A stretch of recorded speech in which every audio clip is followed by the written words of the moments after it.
Hey, and thanks for listening. This is Conversations, the True Voice Media podcast. I'm your host, Jeff Gibbard. Let's get started. This is Conversations, the True Voice Media podcast. We're on episode number 25, and today, that means we can legally rent a car. Today we're talking with a phenomenal gentleman named Ramon DeLeon, who is also known by the hashtag Ramon Wow, because he has a propensity to wow people. And I don't just mean customers in his world. I'm talking about people he meets on the street, and I'm talking about anybody that has ever come in contact with him. So I'm really thrilled to have Ramon on the show today. Ramon, thank you for joining us. Please tell all the people a little bit about yourself, who you are, what you're doing, maybe a quick history where they might know you from, as opposed to what you're doing now. Just give people the story. Who are you? No, absolutely. You know, for 27 years, I was part of Domino's Pizza here in Chicago, where I had a 6-store Domino's Pizza franchise that I was running. And what's really cool about that story, first of all, there's few that could still say, hey, you know what, I've been at the job for 20 years, but let alone Domino's Pizza in a pizza town like Chicago. I started as a pizza delivery driver and literally, delivered my way to the top. And how I did that was every part of my career, I focused on how could I create experiences, not transactions, so that customers can get to know me, like me, and trust me so they could buy from me. It didn't matter if I was the pizza driver coming up to your door, because I wanted you to order again. And it didn't matter if I was the manager of a store because I wanted you to order again, or if I was in charge of a region because I wanted you to order again.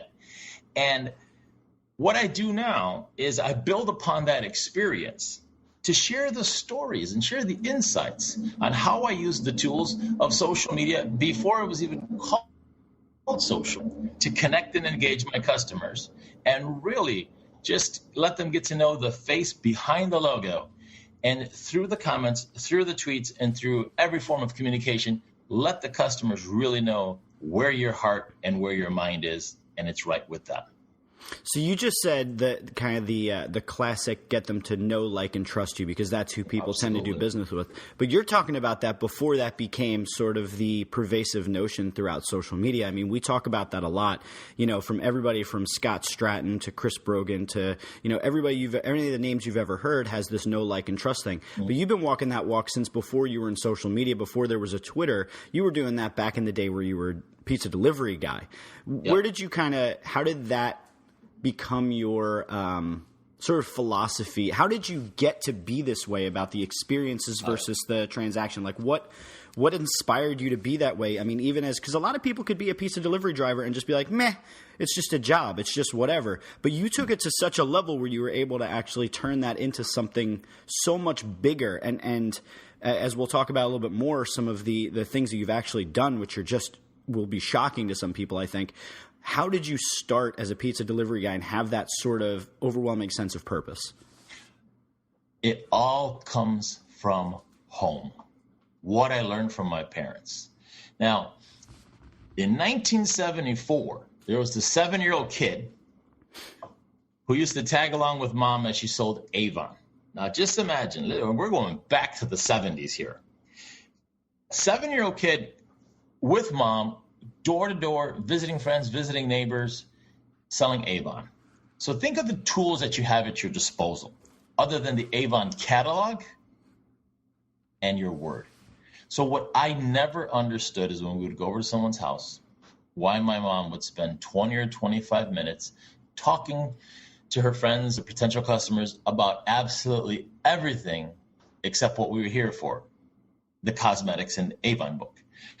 Back then, just think, 7-year-old kid, all of these technologies that have not been invented, 4 or 5 channels on the TV, and I'm in the living room, bored out of my skull. I probably had a coloring book, or who knows what I had, but all I knew is that I was bored.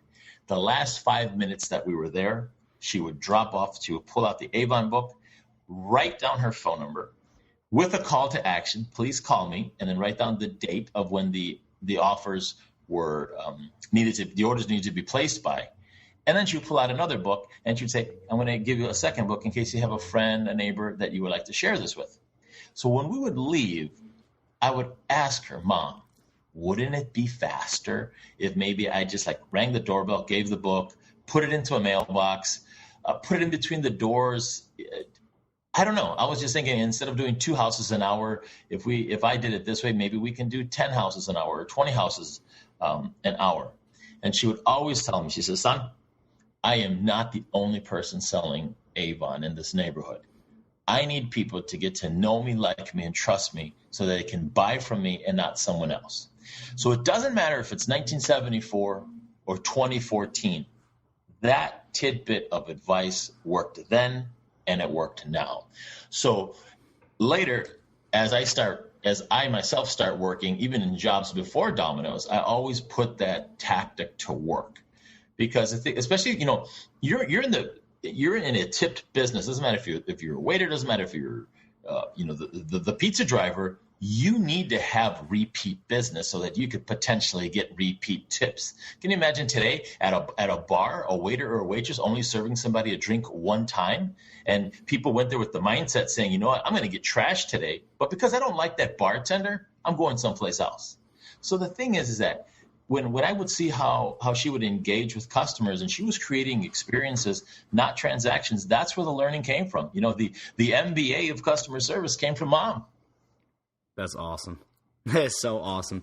I mean, and what's cool is, for some of the people that may be listening to this podcast and don't actually know how you say these things, and like it feels good, but I think some people out there may not even know, like, you're not just saying these things. Some of the stories that are out there on the web, I know some of the stories from having you heard speak a couple times when we've been kind of on the speaker circuit together, and they've been awesome. But I've also done a little bit of my own homework and looked into some of the stories that are out there about you, and they're mind-blowing. So the one I came across recently was Amy Corrin and the video apology that went viral. 87,000 at the time that the article that I was reading had been written about it. The Domino's store that you were managing was an hour late. She went to Twitter, starts freaking out, and you send her a video apology that arrives in her Twitter inbox the next morning. Yep. And she proceeds, as you may or may not have even known that she was an influential person on Twitter. She posts this out, writes a blog post about it, and it goes completely viral. And the crazy thing is, one of the things that I wanted to bring up about this is that, to fix that one mistake, what I read was that you sent 350 pizzas to Social Media Club that at the time you didn't even know she was a part of.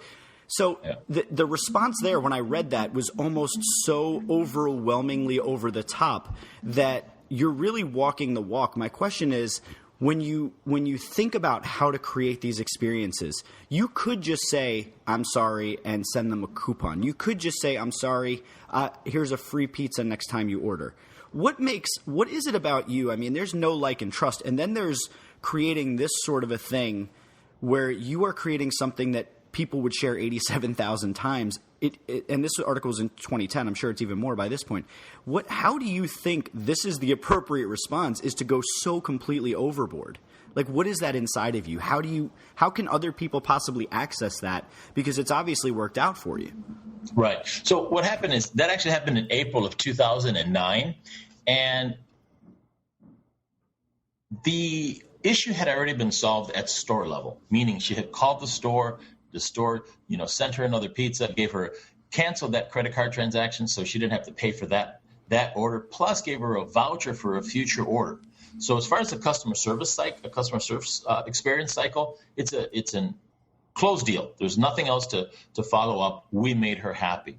But because she vented on social, I said, okay, wait a minute. The world is going to think that Domino's or myself, we don't care. Here's this customer who had a bad experience, and the brand's gone silent. So when I saw that, and even though we took care of it, I could have easily just sent a tweet or a message and say, no, I'm glad we were able to resolve the issue, and we hope to gain your trust in a future order. I would have said hope. And the thing is that I believe that sometimes the word hope, although I believe in prayer, I believe the word hope needs to be removed from our business plan, because we need to make things happen. So when she did that, I thought, how about if we, as a team, we get together and we make an apology for her so she could see the sincerity of how much it bothered us that we really messed up her night. Because the thing is, we launched the online ordering platform here in Chicago in 97, 98, 7 years before Domino's Corporate. And the order error came in via the web. So this was really personal here. And I really wanted her to know and feel that sentiment, and other than words, the fact that we really cared and we were sorry. So we went back and forth trying to meet and figure out the way to almost symbolically, deliver the pizza that was made in error and that caused this huge delay. So I saw a couple of things bubbling here. I said, one, my competitors right now are doing little to nothing with regards to social because they're scared. It's 2009. Just imagine the fear brands have today. It's multiplied if you go back 5 years ago. But then I thought, we need to either invent this game of social and digital and customer service of how we're going to handle things, or we need to change the rules. And what I wanted to do was set the bar so high with regards to social customer service and customer service in general with my Domino's pizza stores. There's 1,200 pizzerias in the greater Chicagoland area, and she chose to order from me tonight. That's big. So seeing this, I said, one, we're going to make this video so that she could see the sincerity behind it, so that the competitors and the world can see of what we're willing to do to make our customers happy. And the stars were right, the moon aligned. Later, I find out she's part of Social Media Club Chicago, which hadn't been around 6 months, 6 or 8 months. So sometimes people say, is that you knew of Social Media Club Chicago? How many businesses or startups or apps have started 6 or 8 months ago that you have really wanted to put your heart into and say, hey, I'm going to go full blown and invest in this? Yeah. Well, I mean, in Philly, a lot of people don't even know about Social Media Club Philadelphia, and we probably started ours around the same time as Social Media Club Chicago. Yeah. And there's a lot of businesses and people that have absolutely no idea we exist. Exactly. So then I saw that. I just saw a lot of conversation, and then that was the platform. I said, here is where we are going to wow Amy in person. So we did our homework with her. We catered the event. It was actually for 350 people, not 350 pizzas. Got it. But still, that's a lot of pizza. Yeah. And so then, not only that, but we created so much content around it. I'm going to send you the link to the video of us making her pizza and actually delivering it. And then the manager doing his homework, figuring out that like purple or lavender was her favorite color, and went and got these roses, that a bouquet made in the same order. And we totally blew her mind, because you're blowing my mind right now. Yeah. Are you serious? You went down to the favorite color and flowers. Yes. I'm going to send you level. No. So just think of this. Now we're making a video of the making of this big moment. Because what I really wanted to further happen was not only, just making a total difference in her life, but I wanted my competitors to see. And I wanted them to be thinking when they would look at this and say, wow, look what this guy's willing to do for his customers. And in the back of their mind, I want them to be thinking, we better, up our game with customer service, or this is what he's going to do for our customers.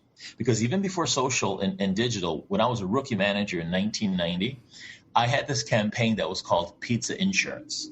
And Pizza Insurance was basically a coupon I would send on top of the pizza box that said, if you ever order from any of my competitors and they fail you and they give you substandard service or product, please call me.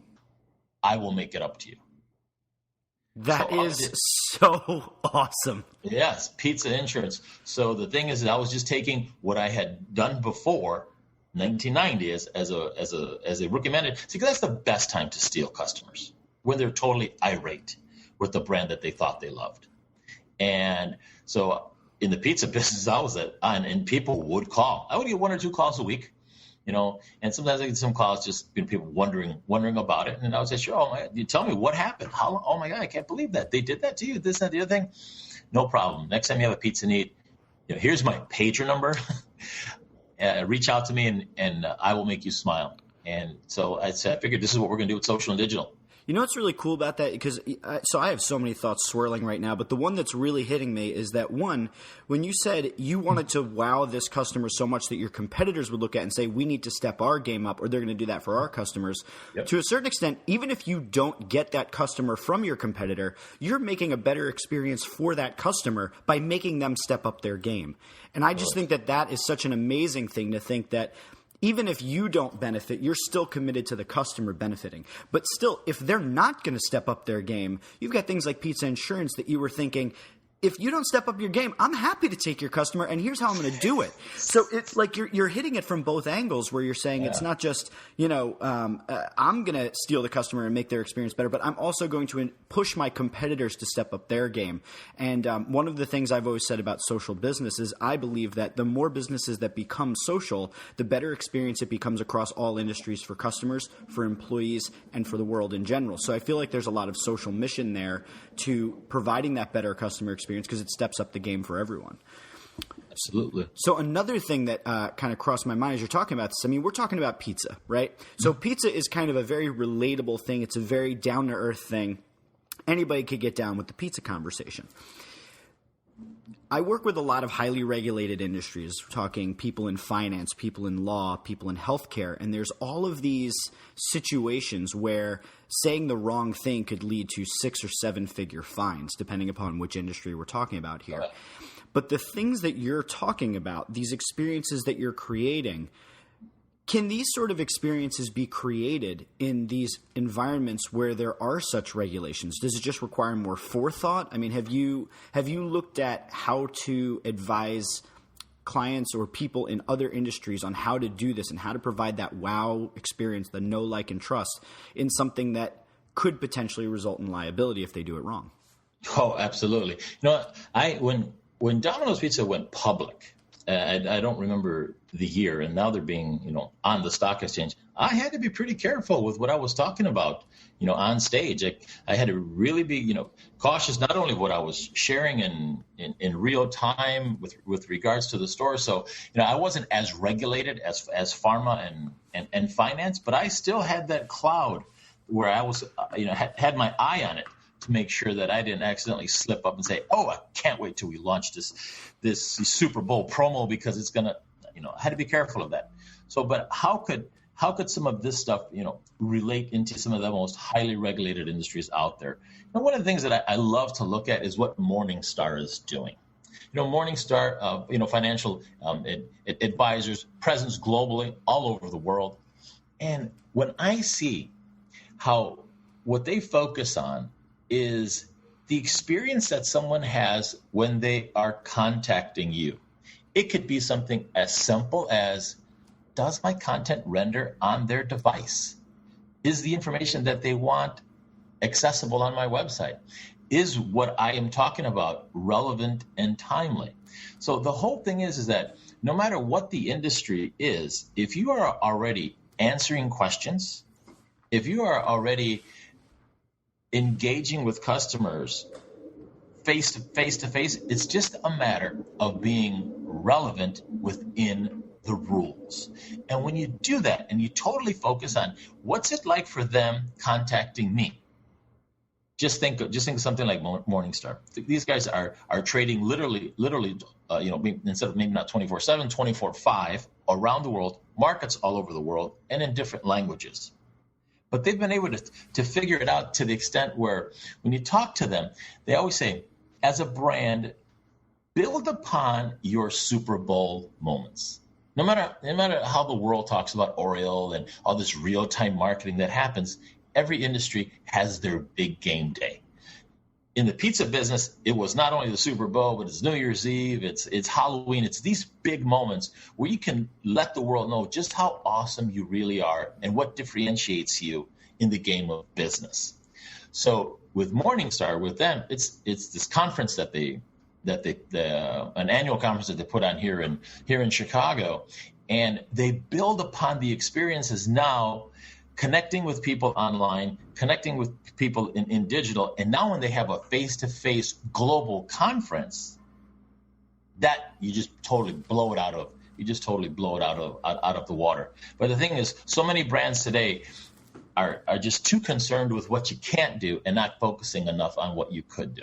Yeah. So tying together the way that you approach that situation with Amy and thinking about something like, I don't know, a financial advisor or a bank, to me it seems like what you did was you did your homework on her, you found out where you could provide value to her, and you went over the top to make sure that she was not only provided with what was expected or what would make the situation right, but what would actually make it extraordinary and wow her. And I'm thinking, if somebody goes on Twitter or on Facebook and they're venting about their financial advisor or about their bank, that bank could very well do a similar thing where they make a video of them in the meeting, reading about it and talking about it and figuring out, not necessarily naming names or anything like that, but talking about how they're going to fix this, how they're going to create the right response to it, doing their homework on that person and creating a video about how they rectified that problem, how they're listening. And I'm thinking about in a world of finance where a lot of organizations are trepidatious to even step their foot in even a little bit,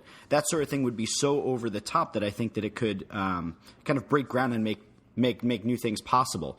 I don't know. It's just kind of what you inspired from that story about the how you dealt with Amy.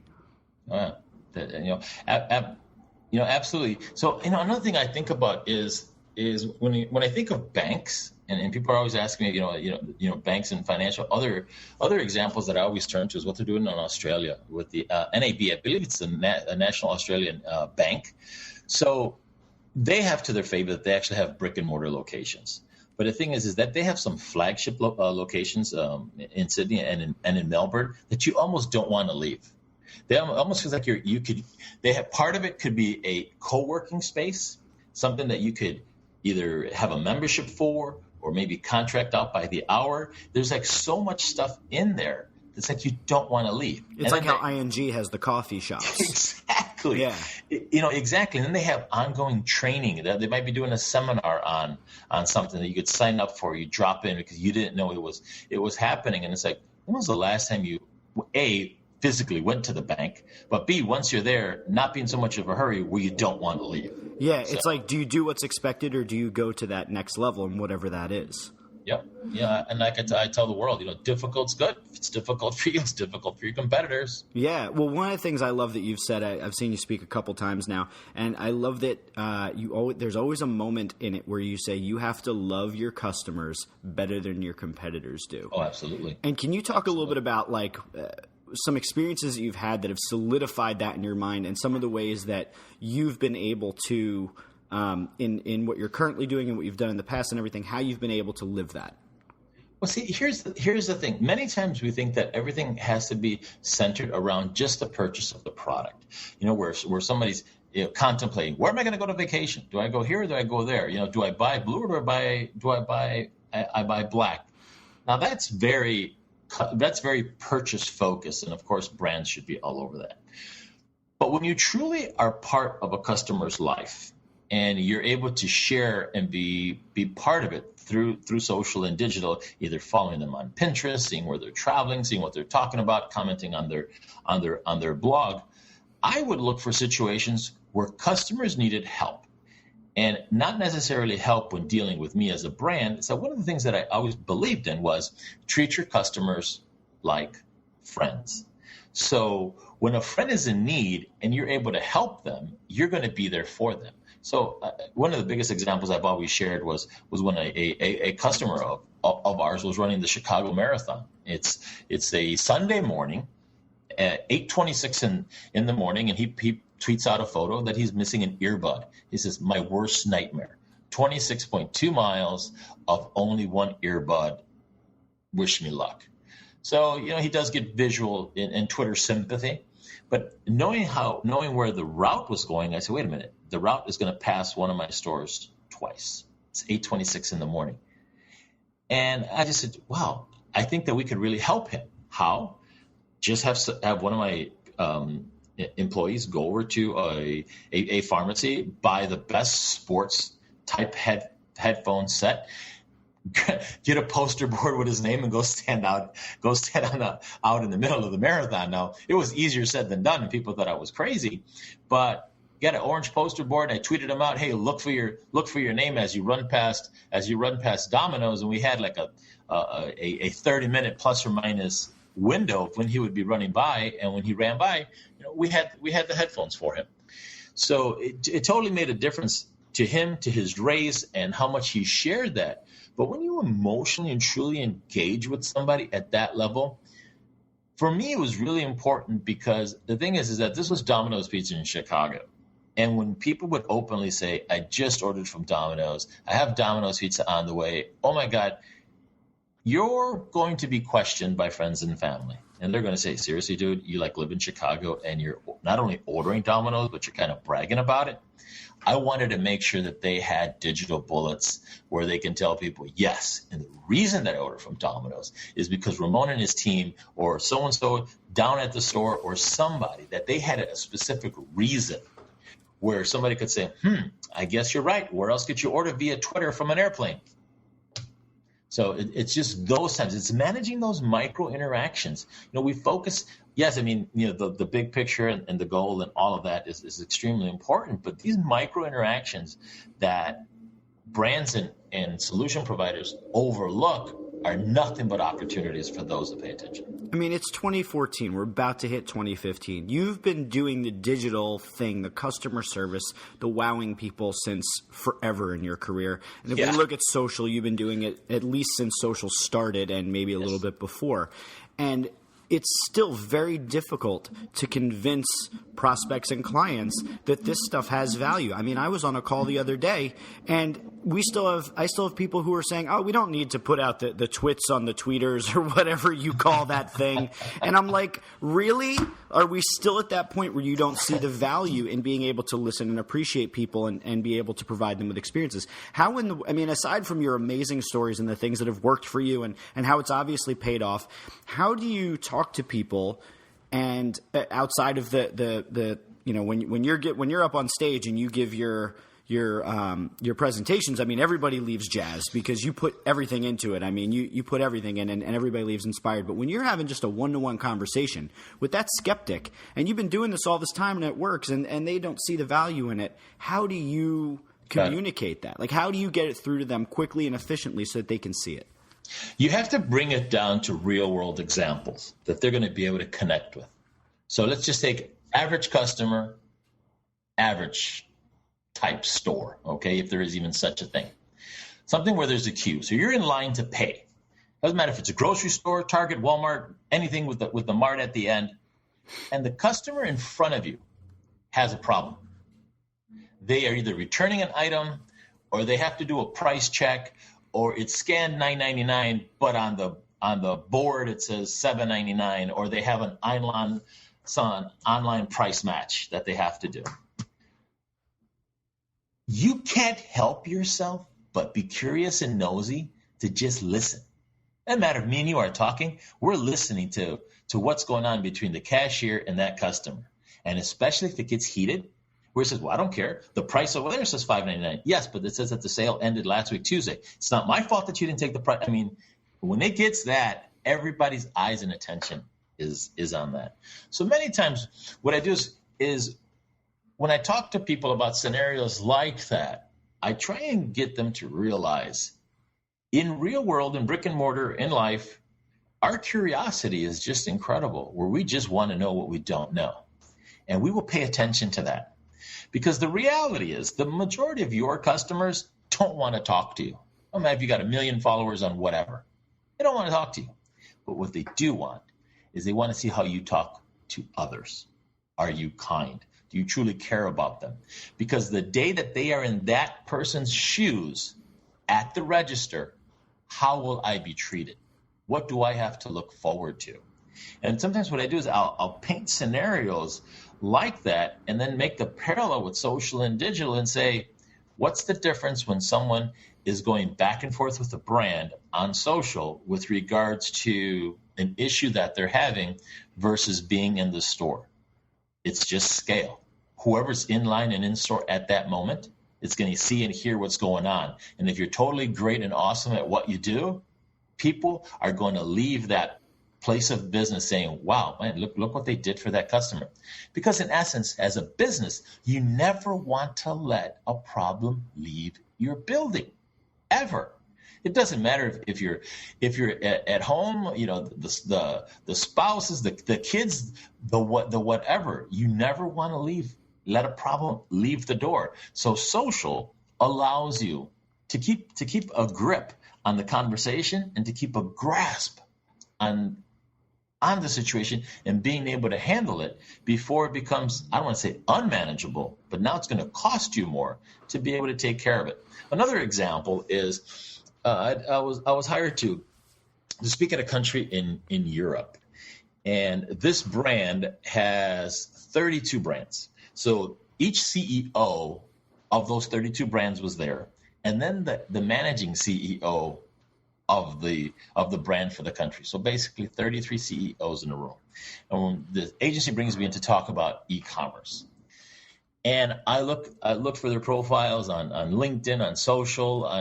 The only thing I can basically find are just corporate press releases of when they were promoted from SVP to CEO, or they just hired the CEO from another brand and he's now working here. So I'm thinking, wow, how am I going to talk to them and make them connect with regards to e-commerce and the connection and the value that social can play in e-commerce? Because, what's happening in Chicago and what we do is one thing, but here we're talking a different country in Europe.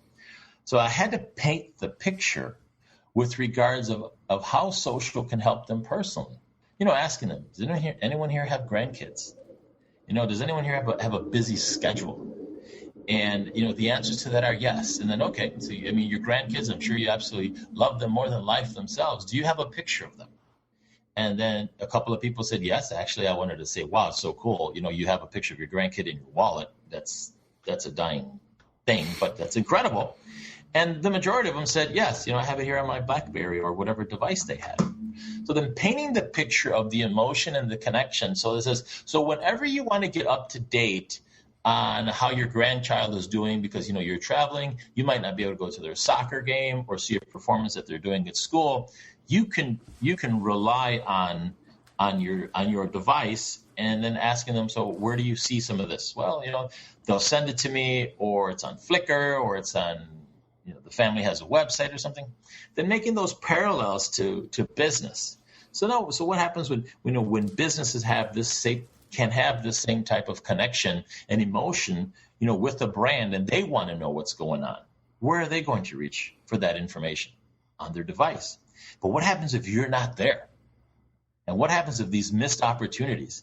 And then I start painting the picture of those two parallels. So a lot of times I think you have to come at potential clients from although the statistics are very important with regards to how many people are connected and e-commerce, where it's going, and all of that great stuff. But what's old is new. You just need to figure out how to make parallels between what they grew up with, what they believe in, and where we're at and where it's headed. Yeah, one of the ways that I typically try and move people along is say, okay, in 1995, you're looking for a plumber. What do you use? How do you find them? Every single time I've ever asked it, Yellow Pages. Everybody says it. Know why? Because that's what everybody did. 2005, you're looking for a plumber. Where do you go? Everybody, every single time. I go to the internet. I go to Google. Cool. That's 10 years of behavior. An entire industry changed in how we behaved and found things. Okay, now it's going to be 2015. How do you think you find plumbers? Yeah, sure, Google still is an option. Sure, there's still Yellow Pages floating around. But would you ever think to just ask somebody, maybe using, like going on Facebook and saying, hey, does anybody know a good plumber? You have there's a huge Facebook group in the Philadelphia area. It's out in the main line called Lower Merion Community Network. And people go in there to find out about everything. They're looking for a tutor. They're looking for, a plumber. They're looking for a dry cleaner, whatever. And they go to this place. So that's how I try and bring them along with it. It's one of the ways I do it. I like that scenario. Yeah. So next thing I wanted to ask you about was, you're in this and you talk with a lot of different organizations, and you kind of have your finger on the pulse from talking with both social media people and people like this room full of CEOs in Europe who have absolutely no presence. So you're really seeing the gamut of things. Where do you see us right now in the development, I guess, of a more social marketplace, a more social business environment. I mean, from my perspective, I see that adoption has come a long way, but it still feels like on the personal side we've adopted it, but on the business side, there are still a number of businesses that are either sitting on the sidelines or doing a very poor job, or just not really committing the effort to it. Where do you see us right now, and do you see that in the next couple of years we're going to have any sort of mass adoption, like people are just going to finally, the light bulb's going to go off? Like, what are you seeing and what your experience is like? Well, the reality is that it's a little cliche by saying that the customer's in the driver's seat. And the reason the customer's in the driver's seat, again, it goes back to this. We no longer have to look for the yellow pages that are missing. And even if our friend is not in front of us, that device right there is what gives us the power, and the power is going to go back to the people. And the thing is that just like any massive change, just like any revolution, just like anything massive that has happened in history, that is what's going to bring people to the reality and say, wow, we need to do something and we need to change. So just like Amazon in 97 went public, but because they said, hey, what? I think people would want to order a book online instead of going into a brick and mortar business. That's what's going to happen. Brands that are really going to make a difference are going to pay attention to what people are doing. And when you figure out what people are doing, and then the brands that they themselves are doing something that is of extreme value, you're going to be able to connect the dots. Because as people, we want to be part of something bigger than us. That's why religions exist. That's why, there's sports fanatics. That's why there's cults. That's why there's all of these, big groups and big things, that we want to be part of something. And brands are going to need to figure out, because people now have the power in their hands of mobile, of information, and of data. Find the people that want to be part of what you're doing, and really, brands are going to need to pull down the shades a little bit, open up the heart, and let people know why they do what they do.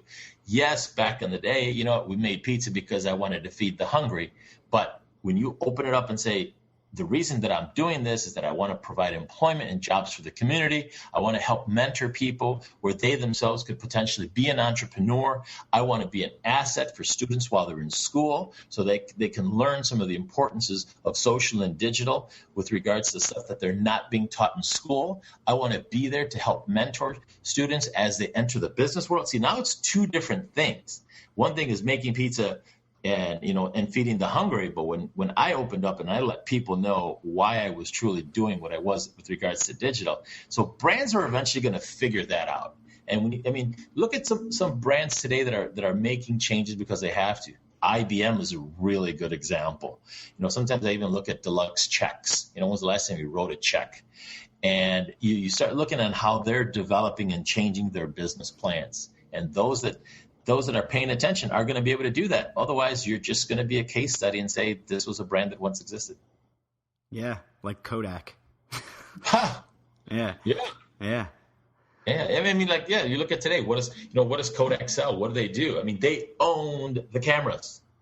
Sony owned Walkman. Sony had us listening to music in this before that came along. Yep, absolutely.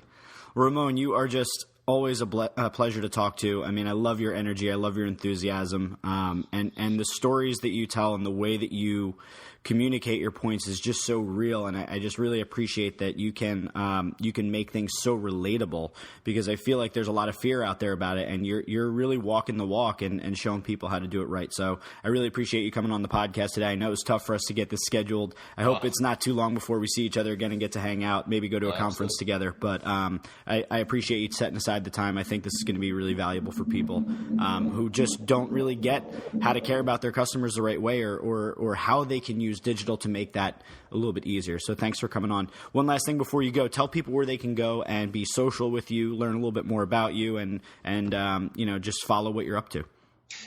I always tell people, just simply hashtag your favorite social platform with Ramon Wow, and I'm there. Awesome. Thank you so much for coming on. Everybody, thanks for listening. This has been Jeff Gibbard with Ramon DeLeon. Ramon Wow. Hashtag out. Out of here. Thanks again for tuning in. We hope you enjoyed that episode of Conversations. Be sure to go over to iTunes or Stitcher and give us a rating. Tell us what you love about the show.